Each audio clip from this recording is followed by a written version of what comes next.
ஒரு பெரிய காட்டு அருகே ஒரு சிறிய மர வீட்டில் ஹான்சல் மற்றும் கிரெடல் என்ற இரு நல்ல குழந்தைகள் தங்களது அப்பாவுடன் வாழ்ந்து வந்தார்கள்.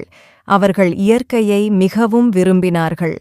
காடுக்குள் சென்று பழங்கள், காய்கள் சேகரிப்பது அவர்களுக்கு மிகவும் பிடிக்கும். ஒரு நாள் அவர்கள் வழக்கம்போல் காடுக்குள் சென்றார்கள். ஆனால் விளையாடிக் கொண்டே அவர்கள் மிகவும் உள்ளே சென்று விட்டார்கள். வீடு திரும்பும் வழி தெரியாமல் போய்விட்டது. மாலை நேரம் வந்தது. இருள் சூழ ஆரம்பித்தது.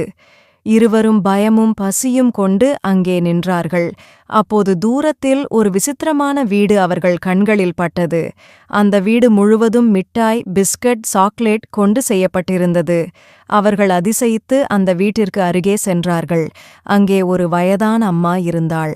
அவள் இனிமையாக பேசிக்கொண்டு, "உள்ளே வாருங்கள், உங்களுக்கு சாப்பாடு தருகிறேன்" என்றாள். ஆனால் ஹான்சல் கவனித்தான். ஜன்னலில் இரும்பு கம்பிகள் இருந்தது. அடுப்பில் பெரிய தீ எரிந்து கொண்டிருந்தது.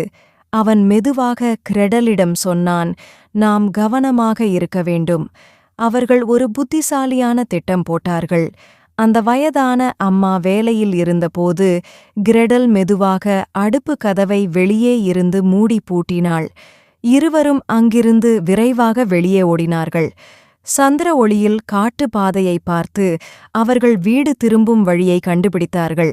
சிறிது நேரத்தில் அவர்கள் தங்கள் வீட்டை அடைந்தார்கள். அப்பா அவர்களை பார்த்ததும் மகிழ்ச்சியில் அணைத்துக் கொண்டார். "குழந்தைகளே, இதில் என்ன புரிந்தது? அவசர நேரத்தில் அமைதியாக இருந்து புத்திசாலித்தனமாக யோசித்தால் எந்த ஆபத்தையும் தாண்ட முடியும். ஒன்றிணைந்து செயல்படுவது மிக முக்கியம்."